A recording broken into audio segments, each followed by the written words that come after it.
Hey everybody, welcome back to another Diecast review. Today we are going to be taking a look at a couple of things. First is which is going to be this Chase Elliott 2022 A-Shock Next Gen car. Ran at Richmond and Daytona so far. I don't know if it runs anymore this year. I guess the only other shot would be Homestead or Martinsville before Phoenix, so I think it may only have 2 races this year. But yes, this is the car from this year. You can see they went away from the matte black and red and kind of went to an orange, red, black, white, gray, just a whole lot of colors, and it still looks really, really good. I'm not gonna lie, I like it. So anyway, we've got Chase Elliott and Hendrick Motorsports. That's the only difference on the box, and we'll get into a couple of the details here real soon. First things first, I'm going to set it down. You're going to notice it is on a base, and that is actually part of this video. We are going to talk about how do you get this car off the base. You know, you want to take it, you want to zoom it around, you want to crash it, run it on a downhill race, you know, whatever. But it comes on this annoying base, and they're all glued together. So how do you get it out? Well, there's a multitude of options. Option number one is you can literally cut the base and then spin the bases off. You can literally cut it and spin the bases off. It is an option. Not necessarily one I would recommend, but if you ever really want to, you can do it. So that's one thing. Step two, though, for me personally, I always go this route. I take a flathead screwdriver and I just start kind of digging into the goop.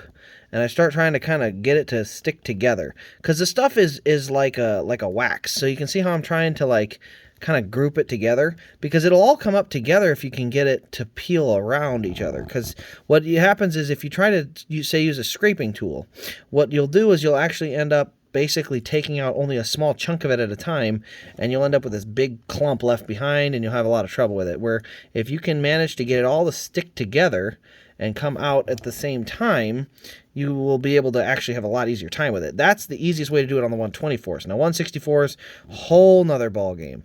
These can be a big pain. And so I like to get in here and just kind of scrape. You can see how I'm scraping so far. I'm starting to separate it, but you can see it's leaving traces behind. You know, that's something that I've always noticed I have a little more trouble with. But here you can see, you can actually hear it. I'm actually cracking it. So you can see here, that's how it's coming out. Just like that. And by the time you pull on it, look at that. It's out. That's it. That's all it takes. Now, from here, this is where it actually gets really easy.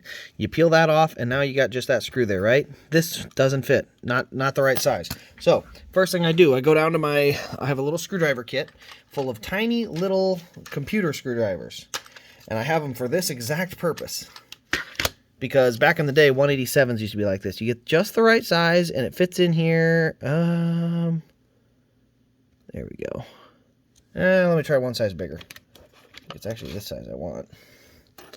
So then I get the flat one. Is that going to work? There we go. So what I'm doing is I'm basically taking a flat screwdriver and then wedging it in on one of the flat sides. And you can see it's actually spinning. And as it spins out, almost there, and it's out. Get the screw out just like that. And then from here, you got to get the other one out, right? You got to figure out how do you unglue this other base? Well, you don't have to. It's actually really easy. You do this, and then you just helicopter it over and over again. Hold it like that. Oh, tipped over my tripod. One more time. Well, 2 more times. 3 more times? 4 more times? 5 more times? I'm getting there. I'm still getting there. Still getting there. It's getting closer, I promise. We're just going to keep spinning it. But that's, you get my point. You can just sit there and spin it. I wonder what's taking so long. Am I literally just taking this long? Am I just bad at this? I might just be bad at this, guys. There we go. Now we're starting to get to figure out. There it goes. And just like that, we're off. So, again, something that looks really intimidating, very simple. And here's the best part. I can put it back on that base. I can literally put that screw right back in there, use that screwdriver, spin it right back in. Obviously, I got to put this back first, so I got to spin it on, then I can put that on and put the other screw into the screwdriver. But it's that simple. I highly recommend doing the back one. You can see there's room for an adjustment there. So basically, you can screw that front one on, it stays in place. Then you can just kind of get that back screw in. You can see it actually leaves a little bit of weird residue kind of stuff behind. I'm just going to peel that stuff up and get it out of there because it's not going to do any good. Yeah, it leaves a little mess. Not too bad, though. But yeah, like I said, that's the easiest way to get the bases off that I have found. You just get that screwdriver in, and like I said, the stuff, it looks like this. It's like a rubber glue type stuff, but it does tend to stick together. So as long as you're not peeling it up all the time and you're kind of trying to just scrape it away from the edges, which is exactly what I did. Here's the leftover. You can see I didn't get all the edge on there, but I was trying to make sure I peeled off the edges and tried to get it to stay together. I definitely don't want to just kind of go in there and dig, because then I'm just taking little chunks out. I want to try and kind of get it to peel away from the edges, but also stay as kind of a ball and get it like that where it's all clumped up, and then I can just peel it right off. So again, any questions, put them in the comments below. I always like to try and help out where I can. You know, there's not a ton of them that end up looking like this. There are always a few. I believe there's a Bubba Wallace number 23 on a base as well. So very similar thing. Try to get it off. Let me know if you run into any complications. This is the safest method to make sure you don't wreck your car. Because like I said, you're digging around. Like I said, that's the worst thing you're going to have is a little bit of goofy stuff from that screw, because it's a screw going into plastic. But outside of that, it's very, very risk-free. I mean, you really don't have a lot of risk as far as damaging your car.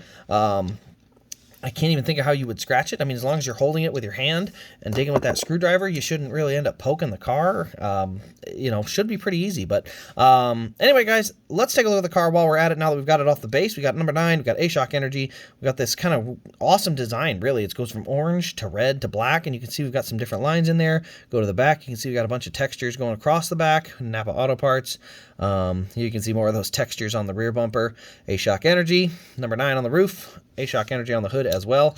But this car just, I mean, it's a good looking car. It's got just a cool vibe to it. It's like, I don't know.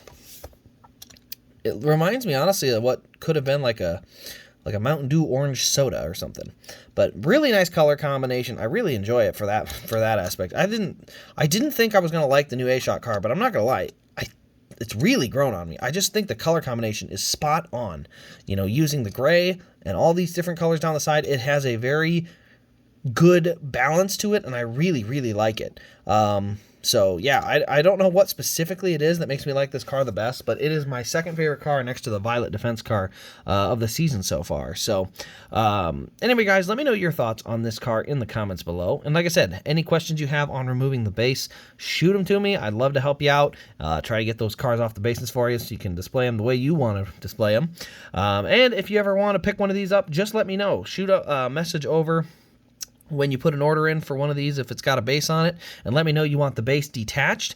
I will actually go in, physically remove one screw. It'll still be screwed to one base because it has to be, but I'll take one of the screws out. I'll leave it in the box, and that way you guys, when it gets there, all you have to do is unspin the base, and then you're good to roll. So, but anyway, guys, thanks for watching. This has been Race Craze.